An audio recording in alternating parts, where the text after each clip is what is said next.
Guys, I'm diving straight into the Detroit Lions today because man, what a team! Even after a tough game against the Texans, they still found a way to pull out a win, despite all the adversity they faced. That right there is a testament to the kind of football team this is. Look, we all know the Lions aren't going to play like that every game. In fact, most of the time, like we've seen throughout this season, they're going to play a lot better. So the fact they were able to win against a solid team while playing poorly just shows how good they actually are. That's a huge statement. This offense has way too much firepower for any defense to handle, and the Lions' defense has really stepped it up the past few weeks, even without Hutchinson. This makes me incredibly confident in this team moving forward. But before we get into why I'm so high on the Lions, if you love Detroit Lions content like this, don't forget to hit that subscribe button and turn on the bell notifications so you never miss a video for the rest of this season. Getting back to the topic at hand, we're talking about the Detroit Lions coming off a win in Houston, where they had to claw their way back into the game. In the end, they managed to kick a game-winning field goal. Now, if you looked at the stats from this game, you'd probably think the Lions had no chance of winning. Jared Goff threw 5 interceptions, 5. Normally, if your quarterback throws that many picks, there's almost no chance you win the game. But the Lions still pulled it off, and that's truly remarkable to me. It speaks volumes about the character and willpower of this team. Everyone raves about Dan Campbell, and for good reason. While he doesn't call the offense or defense, his ability to instill a winning culture is unmatched. In this game, we saw that culture shine through. Many other teams in the NFL, if they played that poorly, would have given up. But the Lions, they never stopped believing they could win, and that belief carried them through, ultimately leading to a huge win on the road.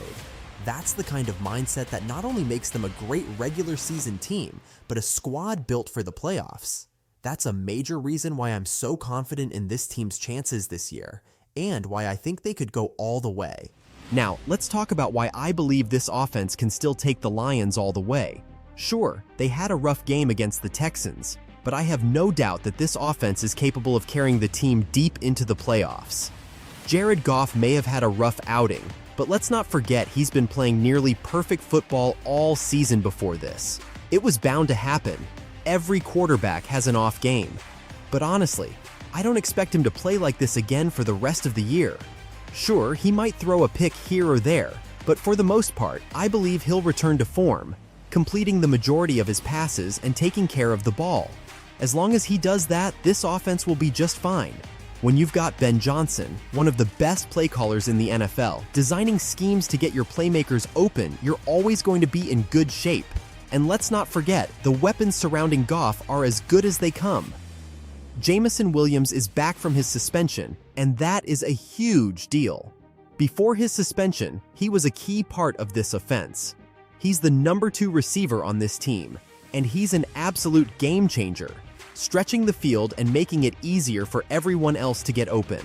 Pair that with Amon St. Brown, who has been on fire lately, and you've got one of the best receiving duos in the entire league. St. Brown is a versatile, tough, and reliable receiver who you can depend on to do just about anything, and that versatility makes him a nightmare for defenses. Having both of these guys on the field together is a recipe for success, and I have no doubt we'll see a lot of explosive plays from this duo as the season progresses. But it's not just about the top 2 guys. Sam Laporta had a breakout game against the Texans with 3 receptions for 66 yards and a touchdown. Without his big plays, the Lions don't win that game. Having a solid, reliable tight end in Laporta just adds another dimension to this passing attack. The Lions' passing game is already stacked, but adding Laporta to the mix just makes it that much harder for defenses to keep up. And let's not forget about other guys like Khalif Raymond and Tim Patrick. Both of these players have the potential to make plays when called upon, and that depth is crucial. Having backup guys who can step up and contribute allows the starters to stay fresh, and it provides insurance if someone goes down. But here's the thing, while the passing game is fantastic, the real reason this team has been so successful is the offensive line. I don't think there's much debate anymore. This is the best offensive line in the NFL. Every week, they consistently perform at a high level, no matter the opponent.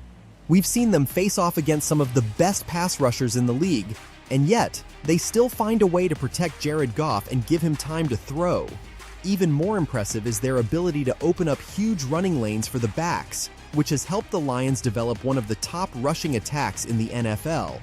The stats speak for themselves. The Lions are currently ranked in the top 10 in the league in rushing yards per game with 147. When you can run the ball that effectively, it opens up so many possibilities for the offense. And the scary part? Jahmyr Gibbs is getting better with every game. This running game could become even more lethal. Pairing him with David Montgomery, who brings a powerful downhill running style, gives the Lions a dynamic duo in the backfield that is tough to stop. Behind this elite offensive line, with a potent passing game to boot, this offense has all the tools to be dominant. Now, of course, you need more than just a great offense to win football games. You need a solid defense too. And while the Lions' defense isn't perfect, they're playing really well. And I believe they're about to get even better. Look at how they performed in the Texans game. At halftime, they were down, but they made some key adjustments and shut the Texans out in the second half. That defensive effort allowed them to claw back into the game and ultimately win. The defensive line was all over C.J. Stroud, racking up 4 sacks. The defense also forced turnovers and gave the Texans' offense fits, especially in the running game. Joe Mixon had 25 carries but only managed 1.8 yards per carry. That's the kind of dominant performance this defense is capable of. As a whole, the Lions' defense is nearly a top 10 team in sacks per game, with nearly 3 sacks per game. They're also a top 6 team against the run and a top 10 team in points allowed, only giving up 19 points per game. This is an impressive defensive unit, even without Aiden Hutchinson in the lineup for the past couple of weeks. And the best part? They're about to get even better with the addition of Zadarius Smith, which will only make this defense more dangerous. When you combine a top-tier offense with a defense that's showing signs of being elite and has the potential to improve even further, this team is built to go all the way. They're talented, they have depth, and they've proven they can win in different ways. Whether it's battling back from adversity or dominating on both sides of the ball, this Lions team has it all. So, if you weren't already sold on this team's potential, now is the time to get excited because the sky is the limit. So, what do you think? Are the Detroit Lions the real deal this season? Can they make a run to the Super Bowl? Let me know your thoughts in the comments below. And don't forget to like, subscribe, and hit that bell notification so you never miss an update.